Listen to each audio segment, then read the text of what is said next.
Just taking a walk here through one of our little mating yards where we've got some of these two-way mating nukes set up. We put them down 4 weeks ago. Tomorrow will be 4 weeks since we dropped in the virgin queens. So these queens have been laying for about 4 weeks. No, I'm lying, they've been in here for 4 weeks. They've been laying now for about 2 weeks, and we need to look at giving them space, anticipating that first brood that's going to be hatching. I mean, you can see how this little one is already ventilating.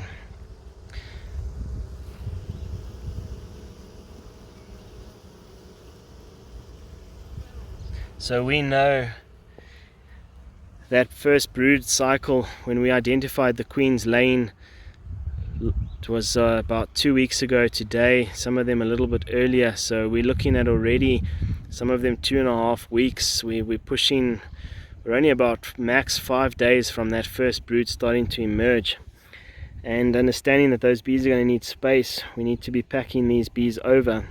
But we've got a bit of cold that's about to set in, so I'm just trying to buy some time, and hopefully we get through this cold snap that's coming, and then we'll have to be quite quick to move these over into a couple of other boxes where they can have some more space. And I'll show you an example as we walk through here. So we did a total of 10 boxes, which gives us space to drop in 20 queens at a time. And of the 20, we came back with, we've got 18 that are laying well. We've got one, which is this one over here, that there wasn't a queen on the one side of the unit. So what we did was we simply pulled out the divider board, we blocked the one side, and this became one unit. So they've only got one entrance now. They're working from this side, and we basically now, obviously we had a queen laying on from this side, the left hand side of the box, and on the right hand side we had the dud where there was no queen. So by removing that divider board, we've made the entire box queen right again, just to prevent problems going forward. So this was the only dud that we had, or only one where the queen didn't return from mating. And this box over here was already quite strong when they came in. So when we made the split, we ended up with potentially a bit too much brood on the left hand side, in the left hand side split. So as that brood hatched, we ran out of space, or we got to capacity there, and to prevent swarming, as soon as this queen was laying, we packed her over into her own nuke. And this is sort of what we will be doing on all the others as they expand now. And now, I mean, you can see the amount of bees on the front there. This is quite a strong little unit. So we made the split from about three frames of bees. That's 4 weeks ago now, and it's amazing just what one brood hatch can do. Look at the amount of bees in there now. They're covering a good 5 frames of bees, keeping in mind it is warm, so they spread out now. And look at them on that pollen patty as well. That's really encouraging to see. They're on that pollen patty quite nicely. So that's what happens if you don't give them space. They would have only had 3 frames inside this box, and where would those bees have gone? They would have started to make queen cells, and we would have lost our queen that we bred due to swarming, probably with a big part of our colony. And then on the right hand side in here, we obviously removed the divider board, and the colony that was on the right hand side has now got the full capacity of that box as well, so they can expand nicely. So this particular box I'm really not concerned about. And here's our new style feeders, which we're trying out and testing, and they seem to be working really nicely. And this bottle actually clips in with its lid still on, so the bee can come through the channel and comes and drinks it. So it's a very similar setup to how we normally do in feeding on top, which I'll show shortly. And yeah, that is a new style that we're looking at, which saves us having to make holes in the top of our lids all the times. So yeah, that's what we've got going here. I'm going to take a walk now a bit further through the yard. By those trees in the distance, I've got some more boxes there. It's a different style.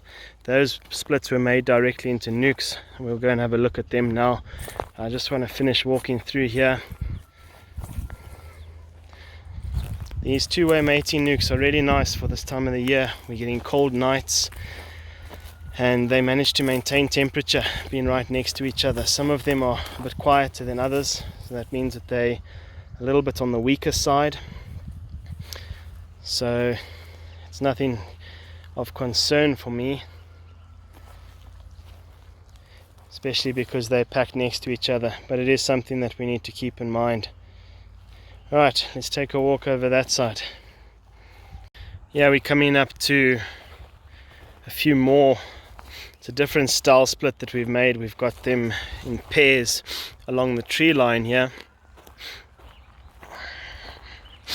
Excuse the sniffing, my nose is running with the cold air here. So yeah, you'll see we're trying two different style feeders here as well. And you can see these bees trying to get in the side. It tells me that there's probably a gap in my box there. It's really not ideal for these smaller units. We want to be trying to keep these boxes bee tight, and we don't want them working like they are through there.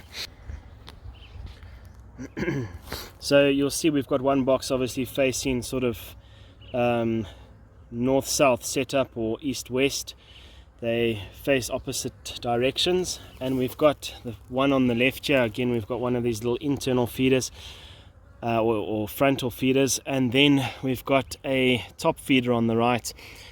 That's how we were always feeding them, just from the top, but it requires always having a hole in the lid, and then you've got to have means of plugging it. And for our setup, I'm still trying to work out what's the easiest and the best. Everything requires more resources. You either need an additional little feeder attachment, or you now need plugs for holes in the lids, and they all come with their challenges. So these ones were made up slightly stronger, that's why they're just in the bigger boxes. And you'll see we try and put them where there's a bit of structure. And yeah, we put down 10 as well, and we got a 10 out of 10 mated queens back in the boxes, so quite happy about that. Can't get better than that, can't ask for more.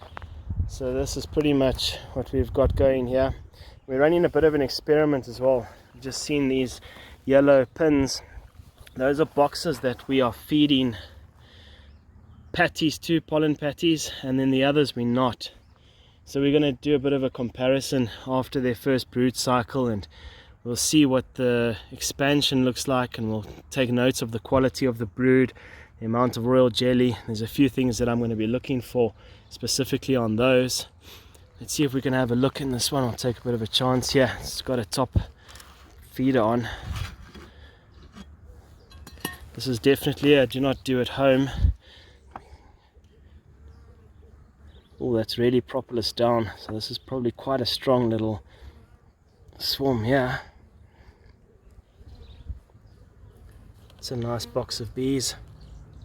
They're not really on that patty as much as I would have liked, but they are still a fair amount of bees in the box. We're looking at probably about 3 going on to 4 frames of bees. It's not bad. So that's sort of the size we made. You can picture now, if we tried to put that into a two-way mating nuke, as soon as you get that first brood hatch, they've got nowhere to go.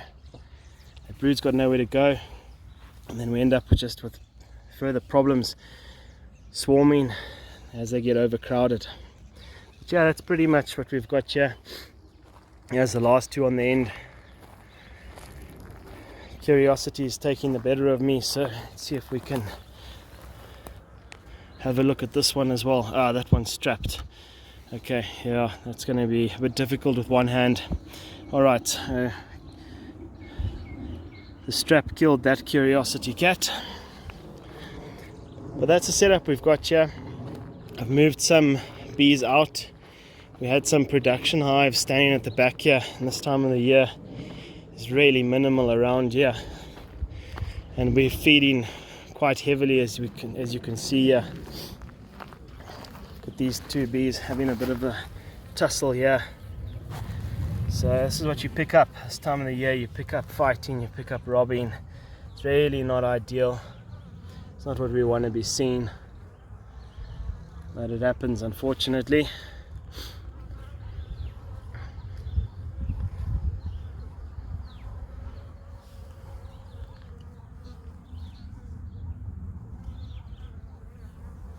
See, there's two more here having a go at each other. So we had a lot of robbing here. We had such a problem when we had the production hives staying at the back here. We moved them out 2 nights ago just to relieve a bit of pressure off these bees. But here's another one that's been fed from the front, and I see it's not strapped. Oh, this is the one that we came to just now with the cracked lid. So I'm a bit reluctant. This box should actually get strapped just to close that gap up properly. But let's have a quick peep in here because we can. You see how they're sitting on the edge here. They're trying to protect that gap. So I'm gonna, when I stop the video now, come and just close them up. So this is one that we're not feeding a patty to. Looks about the same to me, volume of bees. So we'll have to see on the brood, which we'll inspect, and I'll try and do a video when we do that. We can get an idea of what the brood looks like. But that's it. That's what I'm looking for today. Just taking a walk through here, just having a look.